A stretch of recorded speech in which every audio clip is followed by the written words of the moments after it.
Parshas Chayei Sara is the fifth portion, the fifth Parsha in the Torah. It's got 105 verses over 2+ chapters.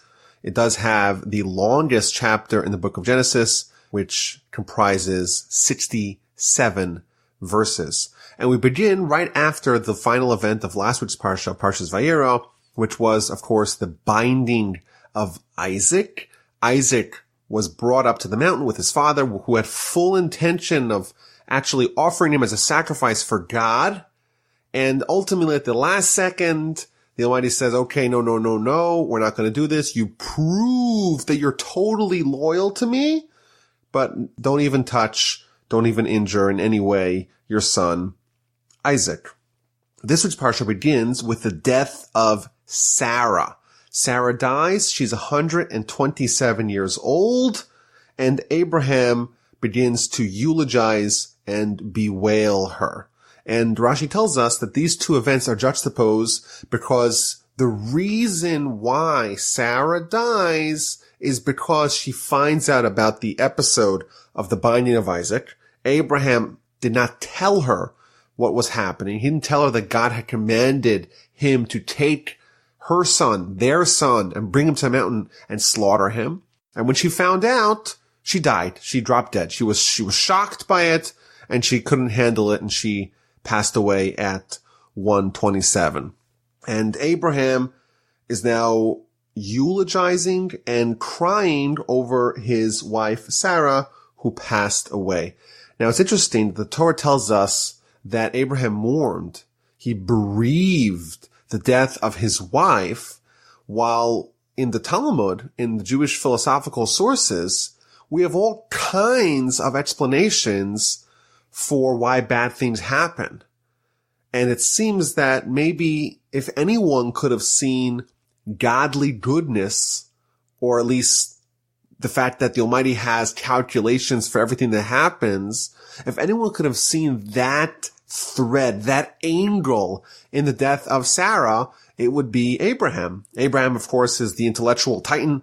He's the consummate believer. He's the one who brings the idea of one God who's controlling everything into the world. He would surely be capable of understanding that the death of his wife is the will of God. Yet the Torah tells us that Abraham eulogized her and he bewailed her. He cried over her. And this is despite the fact that Sarah is not a young woman. It doesn't seem like what we would consider to be a tragedy. She's 127 years old. Nonetheless, Abraham cries, Abraham mourns, Abraham eulogizes. And I think the lesson for us is that amid the pain of bereavement, even someone like Abraham, who is certainly capable of a theological, philosophical, intellectual understanding of there's a reason why things happen, still he eulogizes, he cries. That's the appropriate response at this time. We'll leave the philosophical questioning and pondering over why God does what he does for other times. After the death, bereavement, mourning is appropriate. Now, Sarah dies because she finds out regarding the binding of Isaac. She was shocked. That's the simple understanding, that the person who came and broke the news to her, instead of prefacing and saying that, don't worry, Isaac is okay, he's alive, nothing happened to him, instead it was presented as Abraham tried to kill Isaac. Before the person had time to inform her that, don't worry, Isaac is still okay, she dropped dead. Maybe the lesson for us from that is the importance of breaking bad news slowly to not risk further fallout. My grandfather says something very interesting. He says that maybe there's a different way of interpreting what happens. Rashi, after all, tells us that Sarah's death was linked to the binding of Isaac. She found out about it, and she passed away. And my grandfather pointed out that at the Mount Sinai experience, of course, we're going to read that only in the book of Exodus, but at the Mount Sinai experience, an entire nation composed of millions of people were all elevated to the level of prophecy at the foot of the mountain.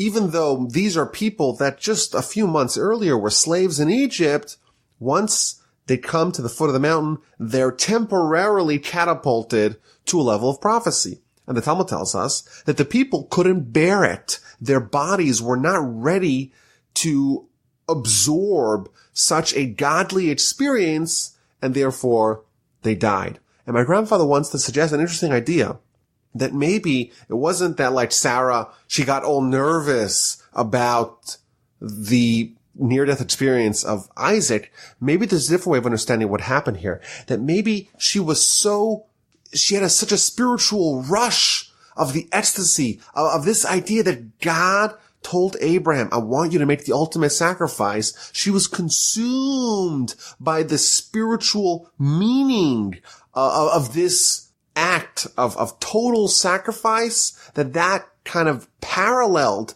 the prophetic experience at Sinai, and therefore she too passed away. So Abraham, now he has to deal with Sarah, and he rose up from amongst the presence of his dead, and he spoke to the children of Ches, of Heth, saying, I'm an alien and a resident amongst you. Grant me an estate for a burial site with you, that I may bury my dead before me. So Abraham has a problem. His wife passed away, and he has to procure a burial spot for her. So there's a few things to point out. First of all, in verse 3, we see Abraham rose from the presence of his dead. There's maybe a lesson here too. Abraham, of course, he's crying, he's mourning, he's eulogizing Sarah, and now he has to negotiate to try to find a burial spot for her. So he's the mourner, and the rest of the people there, well, they're not mourners. And therefore, he's in a different kind of realm. He's in a different mode. He's mourning. They're not. What does he do? He rose up from the presence of his dead. He kind of cleaned his face. He prepared himself to make other people not necessarily see his pain on his face so readily, so apparent. Maybe the lesson for us is that, even as a mourner, we're responsible to make other people feel comfortable. So Abram asked those people, I want to have a burial spot in this place, in this location. And of course, Abraham, he's a celebrity. He's very wealthy. He's a great theologian. He commands the respect of all. He's legendary in his acts of kindness. So they say to him, whatever you want. No one's going to stop you. Tell us where you want. Tell us which burial spot you want for Sarah. And no one will deny you that location. So Abraham says, okay, if you're going to listen to me, let's speak to Ephron, the son of Tzohar, and he has a cave in one of his fields. Let me have this cave. I'll pay for it, full price, and I'll use it as a burial spot for Sarah. Now, this cave, ultimately, Abraham was able to buy it, as we'll see in the story, but Sarah is not the first person to have been buried there. In fact, when all is said and done, there's going to be 4 couples that are going to be buried there. Adam and Eve, they of course preceded Abraham and Sarah. Abraham and Sarah, Isaac and Rebekah, and Jacob and his wife Leah. At the time, Abraham had already discovered this, Adam and Eve were already buried in this cave. And in fact, the Zohar, the Kabbalistic sources tell us that this location is one of the entrances of the Garden of Eden. In fact, we get a very dramatic backstory to how Adam found this cave and how he chose to bury Eve there. After Adam and Eve were kicked out of the Garden of Eden, they went all over the world searching to try to find a way back in. And they came across this cave in the land of Israel. And they smelled it, that it smelled exactly like it smelled in the Garden of Eden. So they tried to go into it and find the entrance. And as they were digging, a heavenly voice told them, okay, you can't go any further. And therefore, when Eve died, Adam buried her there. And afterwards, when Adam died, he too was buried there by his children. Abraham, he knew that this place was special. He knew exactly who was buried there, and therefore he wanted specifically this location to be a burial spot. He wanted to buy it so no one will have any contentions with his acquisition of the land. Incidentally, today you could still go to this cave in the city of Hebron. And in fact, a little vignette, this site was renovated by King Herod in the 1st century before the Common Era. Until this day, there's a massive building built by Herod for a location of prayer, and it's still used daily by Jews and Muslims, making it the oldest building in the world that is still used and fulfills its original function. This is the spot that Abraham wants to buy, and the owner is a guy named Ephron. And Ephron is promoted. He is sitting in the midst of the children of Ches, and he responds to Abraham, "You want my field? You're such a special person. Don't pay me for it. I'm going to give it to you. Not only am I going to give you the cave, I'm going to give you the field around it. It's all yours. You don't need to pay me for it. Go ahead and bury your dead." So Abram responds in appreciation, and he says, no, but I'm not going to take it for free. You have to listen to me very carefully. I want to pay what it costs. I'm going to pay for the field. I'm going to pay for the cave. Let me pay it with full price so that I may bury my dead. And Ephron responds, okay, if you insist, I'm going to charge you 400 silver coins. No big deal between me and you. Go ahead and bury your dead. Now, it's interesting. The Talmud makes a calculation of how much silver this is. It turns out it's an exorbitant amount. He starts off initially by telling Abraham, oh, it's all yours. Take the cave, take the field. It's all for you for free. And ultimately, when push came to shove, Ephron was a big talker, but he didn't actually deliver the goods. And it's kind of the exact opposite of Abraham. In last week's Parsha, we saw how Abraham, he spoke very little, but he did a lot. Here, Ephron spoke a lot, but didn't actually walk the walk. After Ephron makes his exorbitant request, Abraham accedes. He listens to Ephron. He gives him exactly what he wants, 400 silver coins, and the transaction was done. There was a huge crowd to witness it. Everyone saw how Abraham rightfully purchased this cave and this field, and he buried Sarah in that burial spot. Now, there's a very interesting point that we find in the commentaries. As we mentioned over the past couple of weeks, the Mishnah tells us that Abraham was given 10 tests, 10 nisyonot, 10 challenges by God, and he triumphed in all of them. Over the course of Abraham's life, there were 10 distinct times where God said, okay, I'm going to make a test for you. Will you succeed? Will you fail? Is in your hands. And in each one of those 10, Abraham was triumphant. And every time Abraham completed one task, he kind of leveled up. He went to the next level, to a more difficult test. Thus, the earlier tests are easier than the later tests. What was the 10th and final test? So the Mishnah doesn't tell us exactly what the delineation of the tests are, and therefore all the commentaries offer somewhat slightly different accounts of what was the first test, second test, third test, but almost everyone agrees that the 10th and most difficult test that Abraham had to face in his life was the test of the binding of Isaac. After all, God tells him, go sacrifice your own son, the son that I told you really will be your heir. That same son, go sacrifice him. Could we think of a more difficult test? Most likely not. However, Rabbeinu Yonah, one of the great commentaries on the Mishnah and Pirkei Avos, tells us that no, the test of the binding of Isaac was not the 10th and most difficult of the tests. It was the 9th.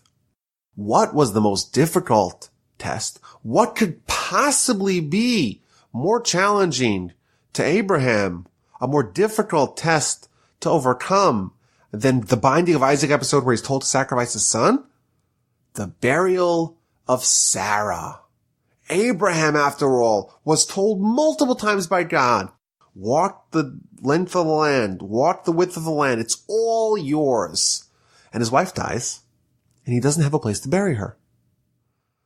He had to buy, for a tremendous sum, he had to buy the cave and the field from Ephron.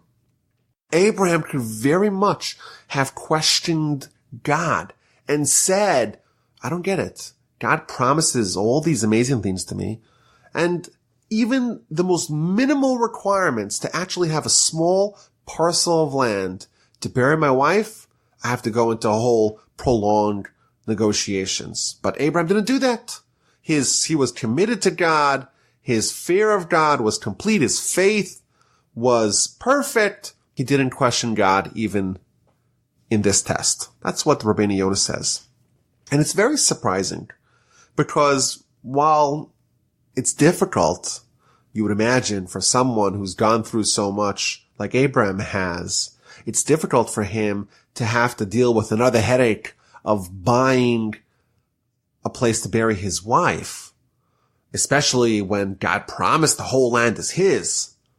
But how does Rabbeinu Yonah suggest that it's even more difficult than sacrificing his son? It's even more challenging than that? Yes, it's difficult not to question God in such an episode. Why does God not give me an easier way to bury my wife? But is it really harder than the Akedas Yitzchak, than the binding of Isaac? So it's an interesting question. Maybe there's different answers, but certainly one answer is that to reach the mountaintop, to reach the peak, is very hard. But maybe even harder than reaching the peak is staying on the peak. To achieve greatness is very difficult. To maintain greatness, that's even more difficult. Just as an example that maybe we can relate to, people that go on diets, they lose weight, hopefully. And losing weight, it's very difficult. But what's even more difficult than losing weight? Once you lost the weight, to keep it off.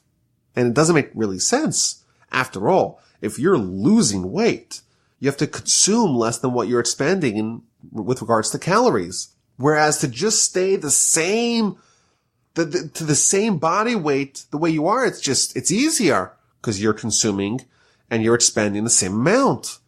Why is it more difficult to keep it off than it is to lose it? And maybe the answer is, maybe there's several answers like we said, but to initially achieve something, you have to focus. You gotta make an effort. But to keep it off, to maintain it, it means to never lose the vigilance that brought you there. In a similar vein, you did it. You accomplished it. You accomplished your goal. You're at the finish line. You're entitled. You've done your part. Your life should be seamless. Abraham, he overcame the most difficult test we could possibly imagine. And he won. He was successful. Maybe now he gets another test. Even after I accomplished the most difficult test, I have another test? Really? I don't deserve it. Maybe there's a feeling of entitlement. Maybe there's a feeling that I can't maintain this for so long. I worked so hard to get here, and I don't have it in me.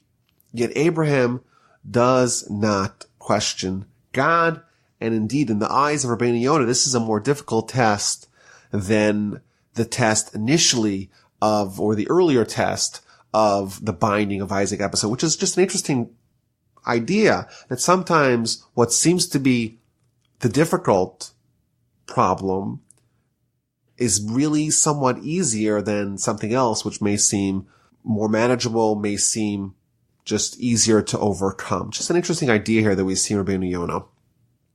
Chapter 24 begins with Abraham, he's getting old. He's well onto his years. He has everything. Says Rashi, he has a son. And the son, it's time for the son to get married. So how is Abraham going to find a spouse for Isaac?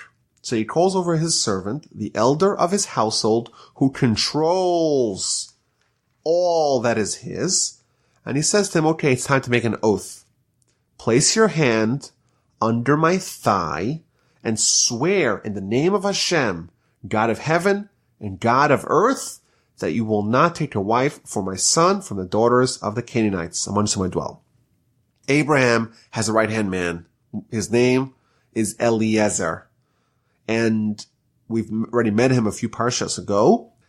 And Eliezer is going to be given the responsibility of the mission to go find a spouse for Isaac. However, it's very important to Abraham that the woman is not a Canaanite woman. And therefore, he tells Eliezer, you have to make an oath. Place your hand on my thigh. Why the thigh? Because the thigh, Rashi tells us, is the mitzvah that Abraham had. Abraham received the commandment, the mitzvah, circumcision, and therefore, when someone swears, they swear on all that is holy, on a Torah scroll, on a pair of tefillin, something holy. What did Abraham have that was holy? His one mitzvah that he had from God, and therefore he tells the servant, grab me by my thigh and swear that you're not going to take a woman for Isaac as a wife who is a Canaanite. Instead, go east, go to my homeland, travel to Mesopotamia, find a relative of mine who is going to be a suitable spouse for Isaac. And it's interesting the juxtaposition that we see over here. Abraham calls over his servant, the elder of his household, who controls all that is his. Abraham gave the keys to Eliezer, the keys for everything. Everything that Abraham had in his estate, in his family, was controlled by his right-hand man, Eliezer. Clearly, Abraham trusts him. Yet, Abraham tells him, before I send you on this mission, you have to swear that you're not going to take a Canaanite woman for Isaac. Promising it's not enough. You got to swear. I think the lesson here that we see, or what we could definitely extract from Abraham, is his priorities. The material possessions that Abraham had, I'm sure they were important to him, but they were definitely not as important as the spiritual destiny of the nation that is going to be spawned from Isaac. And therefore, even though he trusts Eliezer with everything, in order for Abraham to send him on the mission to find a spouse for Isaac, he has to swear. In addition, promising is not enough. So the servant responds, well, okay, you want me to go travel 1,000 miles to go find a spouse for Isaac? Sure.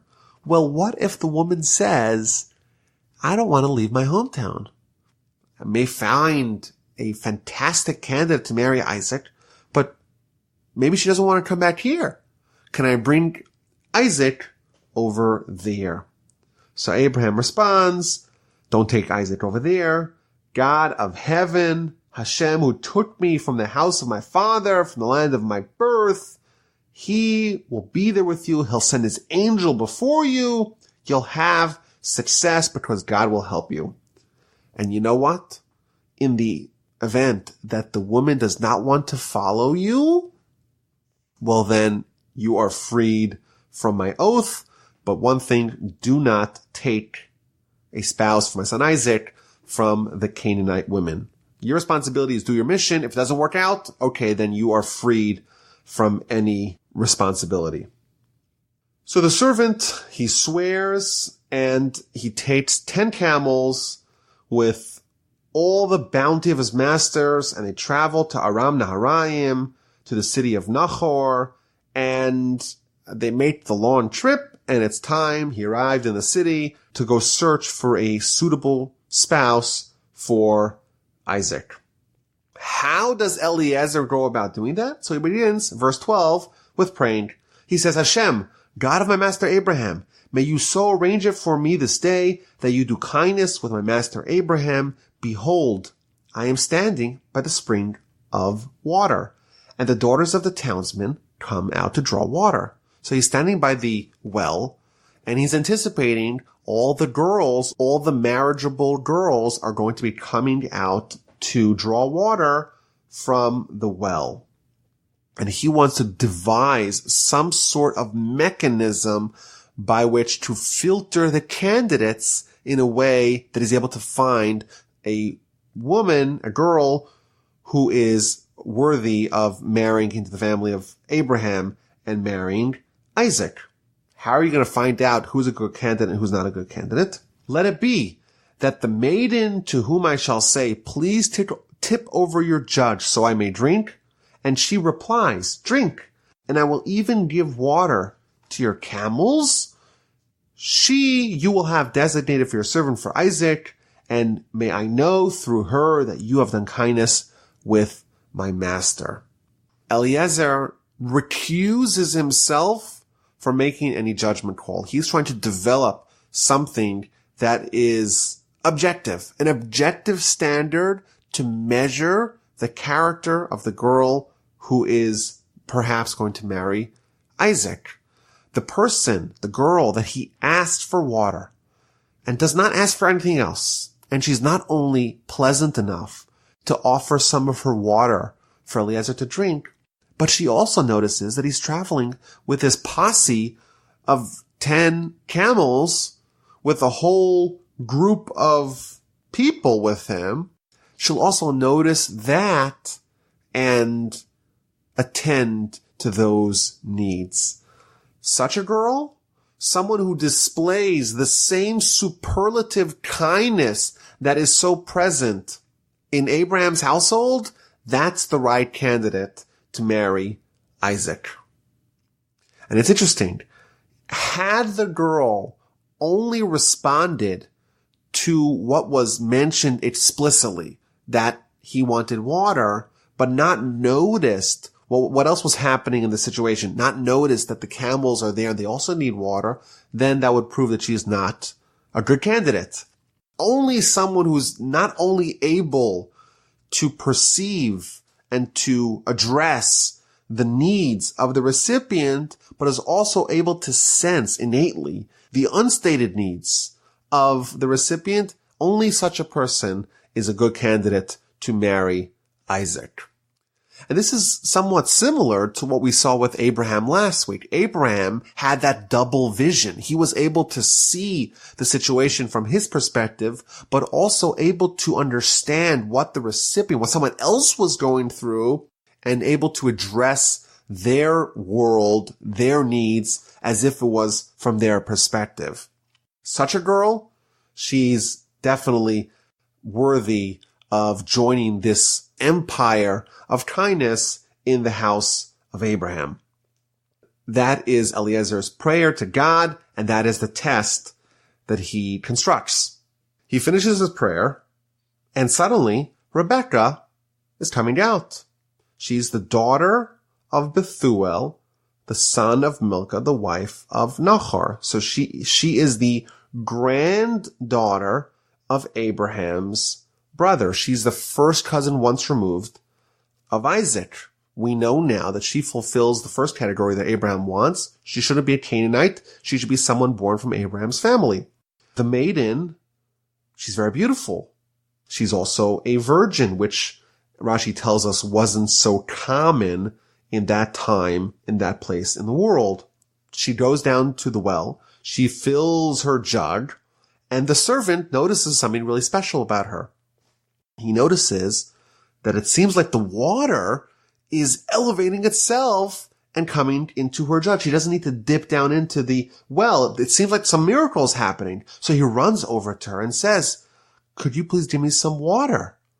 And she responds, "Yeah, sure. Drink, my lord." And she quickly lowered her jug to her hand and gave him to drink. Just like Abraham in last week's Parsha was doing his kindness always with alacrity, Rebecca quickly gives water to Eliezer.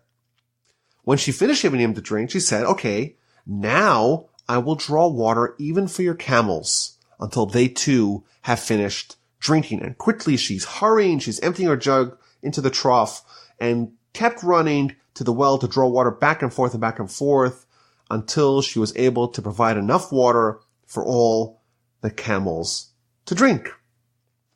Eliezer is astonished, and he's bursting within him. Did it work? Did the Almighty give him success? And right when the camels finish drinking, he runs over to her. He gives her jewelry, bracelets, a nose ring, and then he says, okay, what's your family situation? What's your pedigree? Can we stay by your house? And he starts investigating the questions that are necessary to determine the eligibility of this girl to marry Isaac. Rashi points out that he was so confident that he actually gave her the jewelry before he inquired as to who her family was. And this shows like a high level of faith and reliance upon God, that he totally assumed that, like Abraham told him, that God's going to be with you. He's going to send an angel with you. He's going to guide you. He's going to hold your hand. It's going to be a success. And therefore, even before he verified that she was indeed from Abraham's family, he gave her the jewelry. Rebecca responds, I'm the daughter of Bethuel, the son of Milcah, whom she bore to Nahor. And yes, you can stay with us for not just one night, but for multiple nights. And Rashi points out that while Eliezer had asked for one night lodging, she responds with many nights, multiple nights of lodging. Again, she's addressing more than just the needs that he explicitly stated. She is also offering kindness more than she was asked for. So the man bowed low, thanked Hashem, and he said, blessed is Hashem, God of my master Abraham, who has not withheld his kindness and truth from my master. Now, I think there's a deep insight going on over here, or certainly something to ponder about. Certainly, if we were to make a list of what are the requirements of someone to marry Isaac, we would include kindness on that list. Definitely. After all, this is the house of Abraham. This is the house that Abraham built. The woman who's going to marry Isaac is destined to continue the path that Abraham began, the movement that Abraham began to build eventually the Jewish nation, and the movement that's going to save the world. It's a very important post. Who's going to be the wife of Isaac? And kindness, well, that's certainly one of the characteristics that personifies Abraham and Abraham's household, and that's very important. But there's something that seems to be missing. Abraham was not just unique in his kindness, he was unique in this, at the time, was a radical idea of monotheism. And the rest of the world, or at least the world that Abraham had not yet affected, they were still pagans, they were still idolaters.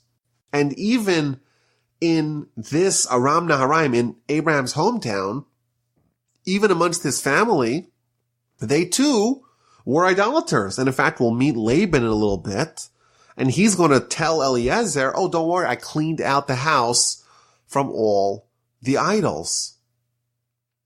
Certainly, you would imagine, part of the requirements to marry Isaac is to not be an idolater.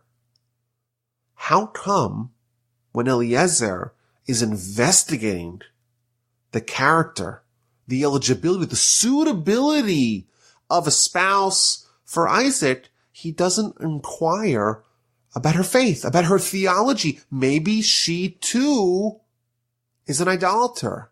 Why was Eliezer not worried about that? Why did he not incorporate that into another test, asking her a question about ideology, about theology, about idols? There's a lot of questions that he obviously was creative enough to come up with a test, come up with another test to inquire about her faith. It's an interesting question. I have maybe two answers that I could propose. Number one, maybe, indeed, it doesn't matter. Why? Because people, to a certain degree, are malleable. We could change. However, maybe the lesson here is that character is far more entrenched than beliefs. The idea of faith, the idea of believing in one God, that is easier to access than actual character and superlative kindness that Rebecca displayed. If her character is up to par, says Eliezer, well, everything else will fall into place too. If she has that, she already did all the heavy lifting and everything else is easier. That's maybe one suggestion. Perhaps we could offer a second idea, or at least a skeletal structure of an idea, that, like we said with Abraham last week, Abraham's kindness and Abraham's faith were intertwined. They were two reflections of his character. His faith was how he behaved between him and God. His kindness was how he behaved between him and his fellow man.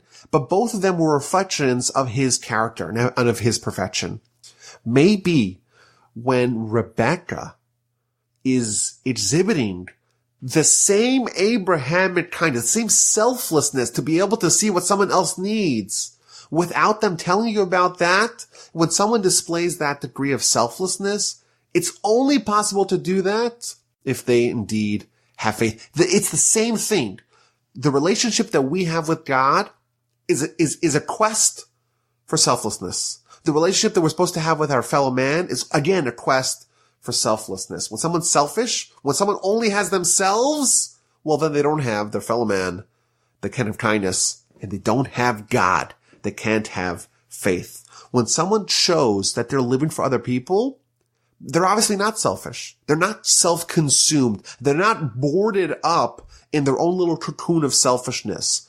And therefore, Eliezer, by finding out that she was not selfish, that she was living for others, clearly there's room in her heart for God too.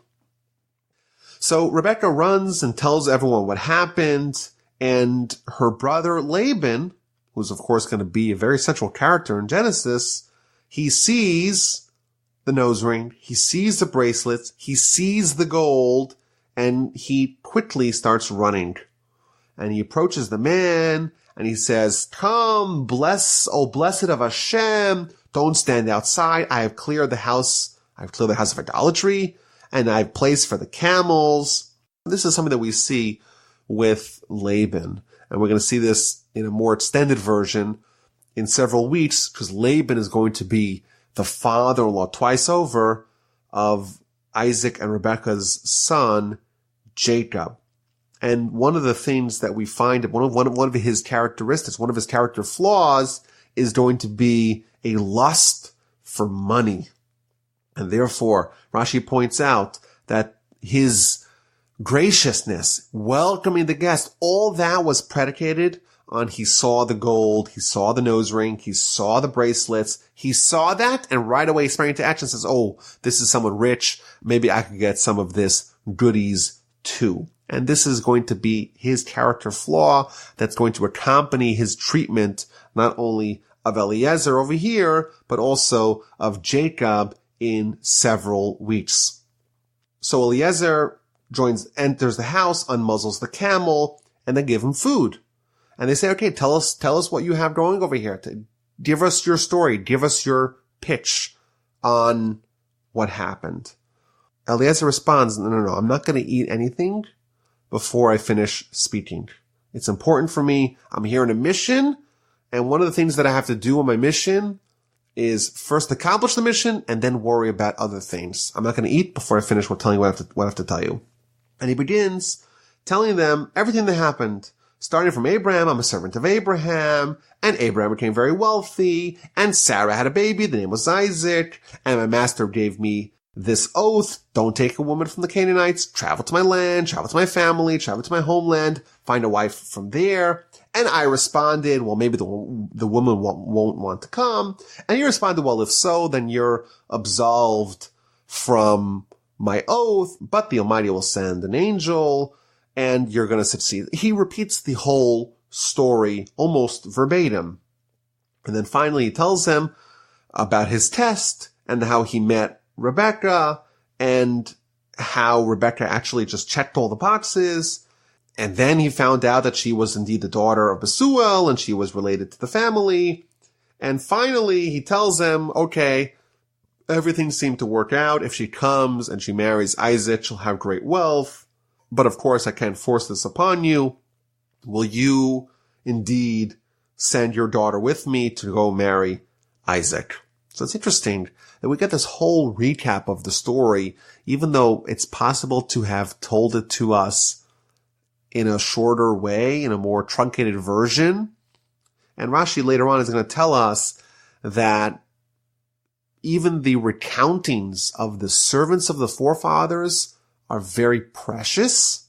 And even though this seems to be like a dialogue, a narrative of Eliezer, that we could have just said, hey, he repeated the whole story, it's still so precious, and therefore the Torah goes out of its way to retell it in full detail.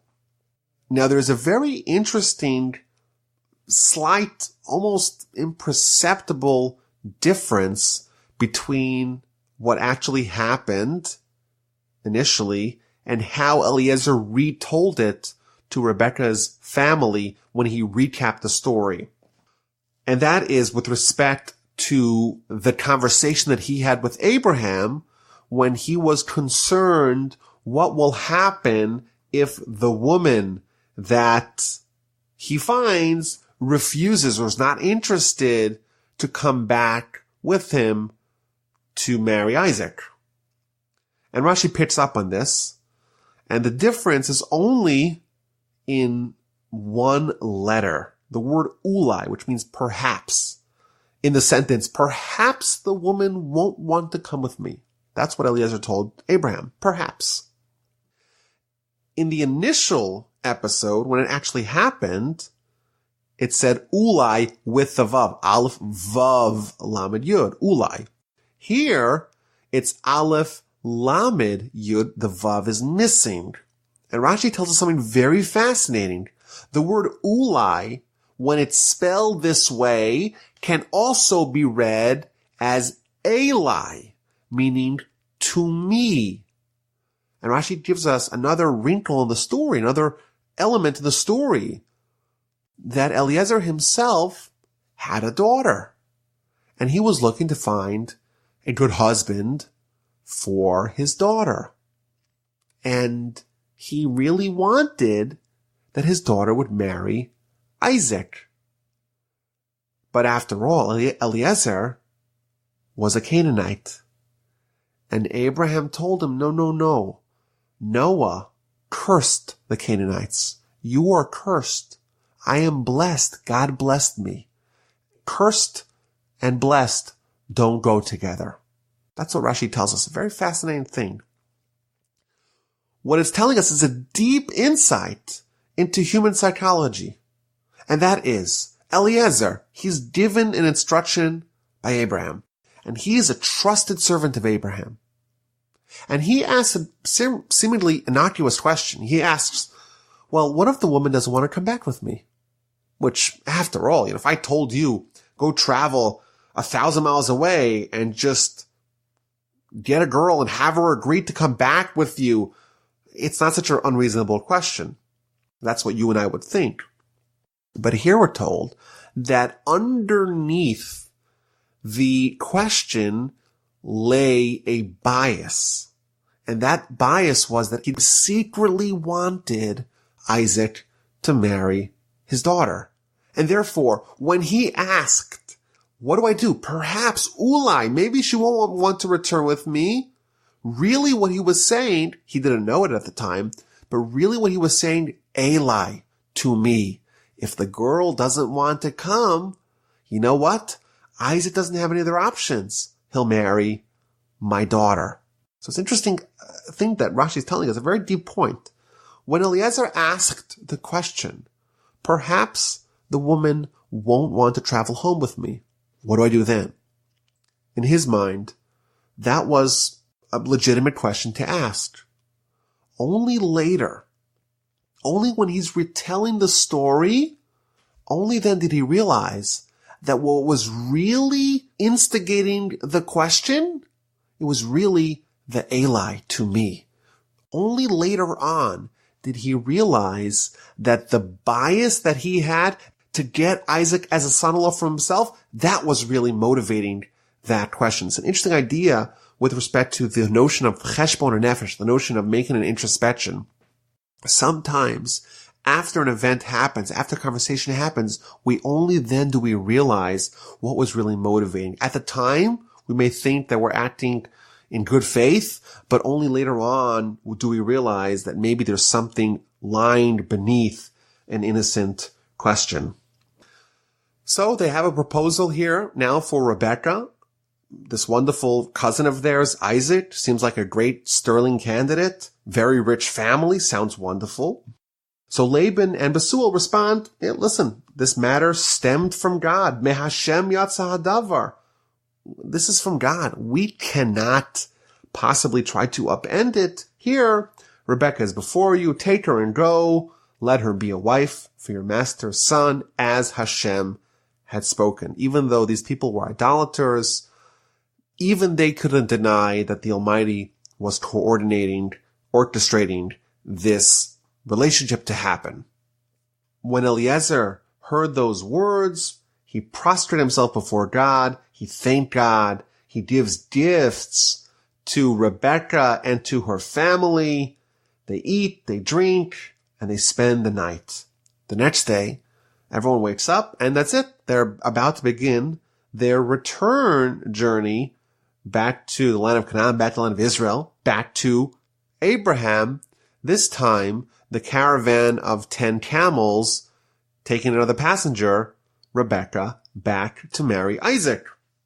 And Eliezer tells the family, send me to my master. And they get a little cold feet. Her brother and her mother said, no. Let the maiden remain with us for a year, or maybe 10 months, and only then let her go. And Eliezer says, no. Don't delay. Now that Hashem has made my journey successful, send me and I will go to my master. It's like the salesman who finally makes the sale, and then the buyer has cold feet. And he said, no, you can't delay. Don't push it off. This is a terrible idea. And ultimately they agree to call Rebecca and ask her what she says. She has the last say. And it's really interesting if you compare what happened at the night and what happened in the morning. At night, they were so inspired. What a story. Incredible. So fortuitous. It's from God. There's no denying it. Take her tomorrow back to Abraham and back to Isaac. And then in the morning, they seem to have second thoughts about it. I don't know. Maybe she should stay here for a little bit longer. Maybe there's a takeaway here that when someone's inspired, someone sees the hand of God. That's great. That's very powerful. But if they let that linger, if they sleep on it, you sleep on inspiration, you wake up in the morning, the inspiration isn't as hot, it isn't as piping as it was earlier. You start having doubts, maybe yes, I don't know, maybe no. There's a question. So Rebecca is called, she's going to make the final choice, and she says, I'm going to go. They escort her, they bless her. Oh, our sister, may you become to be thousands of myriads. May your offspring inherit the gate of their foes. Indeed, that's a blessing that we still offer to brides today. And Rebecca arose with her maidens. They rode upon the camels and they head back home. The servant took Rebecca and went. As they head back home, they meet Isaac. Isaac is gone to pray at Be'er Lachai Ro'i, and he's praying in the field. He raises his eyes and he sees, behold, the camels are approaching. Rebecca sees Isaac. She falls off the camel. She's a little bit startled. And she asked the servant, she asked Eliezer, who is that man walking in the field towards us? And Eliezer responds, he's my master. She then took the veil and covered herself. And the servant told Isaac everything that had happened. So this is somewhat interesting. Isaac is going to pray, and Rebecca sees him, and maybe he's amidst his prayer, and she falls off the camel. Maybe if we merit to see righteous people, to see tzaddikim, we'll notice perhaps that they have a spiritual visage, a spiritual countenance that's somewhat unusual. When someone's soul is so bright and it's almost displayed on their face. It's unusual. Their face is glowing. For Rebecca, she's never seen anything like that. And she was maybe a bit frightened, and maybe that's why she fell off the camel. Eliezer tells Isaac everything that had happened. Isaac brought her into the tent of Sarah, his mother. He married Rebecca. She became his wife, and he loved her, and thus was Isaac consoled after his mother. The chapter concludes this long saga. Eliezer travels halfway across the known world, finds a spouse for Isaac, manages to allow her family to sign off on it, brings her back to Isaac. He marries her, but first he takes her to the tent of Sarah, his mother. He marries her. He marries Rebecca. She becomes his wife. He loves her, and thus was Isaac consoled after his mother. Now this last verse is essentially a verse about the budding relationship of Isaac and Rebecca. And the verse talks about Sarah in two ways. Isaac brought her into the tent of Sarah, his mother. He marries Rebecca. She became his wife, and he loved her, and thus was Isaac consoled after his mother. It's somewhat unusual, somewhat strange, that in the verse that's supposed to be describing a relationship between Isaac and Rebecca, it seems to mention Sarah, Isaac's deceased mother, twice. What's the meaning behind that? Says Rashi, Sarah's tent was a unique tent. There were ever-present miracles in her tent. When she would light candles before Shabbos, those candles would last an entire week until the following Shabbos. There was an ever-present cloud on top of Sarah's tent. There was blessing in her challah dough. When Sarah died, those blessings, those miracles went away with her. Isaac brings Rebecca into the tent of Sarah, his mother. And that was essentially another test. What's going to happen when Rebecca enters Sarah's tent? Will she be on the same spiritual level to be able to restore those miracles that were present when Sarah was alive? And you know what? They did. So he married Rebecca, and she became his wife, and he loved her, and thus was Isaac consoled after his mother. Isaac now has someone in his life that is on the same spiritual caliber as his mother, and that brought him consolation. Chapter 25 tells about the end of Abraham's life. Abraham took another wife whose name was Keturah. Rashi tells us that this is also Hagar. He has several other children with Keturah / Hagar, and at the end of his life, he has to apportion his estate. So verse 5, Abraham gave all that is his to Isaac, but to the concubine children, meaning Ishmael and all these other children that were born to Keturah, Abraham gave them gifts. But he sent them away from Isaac his son while he was still alive eastward towards the lands of the east. Now these are the days of the years of Abraham's life, which he had lived 100 years, 70 years, and 5 years. Abraham passed away at the age of 175. He expired. He died at a good old age, mature and content, and he was gathered to his people. Like Sarah at the beginning of the Parsha, Abraham too filled all his years. Each one of his 175 years were lived to the fullest extent, just like Sarah maximized her 127 years in her life. We don't choose how many years the Almighty gives us to live on this world, but we do choose what to make of the opportunities that we were given. Abraham was given 175 years. He did a full job on them all. He maximized it. Sarah maximized her 127 years. His sons Isaac and Ishmael buried him in the cave of Machpelah in the field of Ephron, the son of Zohar the Hittite.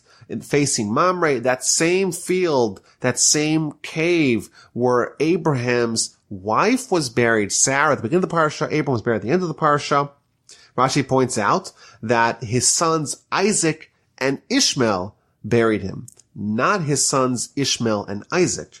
Even though Ishmael was older, he yielded and allowed Isaac to go first. Says Rashi, quoting from the Talmud, this teaches us that Ishmael repented towards the end of his life. He recognized the primacy of Isaac. He allowed him to go before him, and that indeed shows that Ishmael has his priorities aligned. He recognizes the role of Isaac.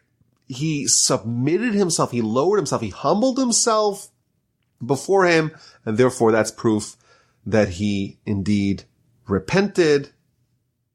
And the Parsha concludes by giving us the genealogy, the descendants of Ishmael. It lists all the children that Ishmael had. He lived 137 years and then he died, and we're told where his descendants, where his progeny, where they lived.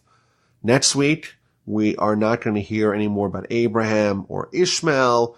We're going to read about Isaac, his new wife, Rebekah, and they are going to be faced with long-term infertility until a pair of twins are going to be born.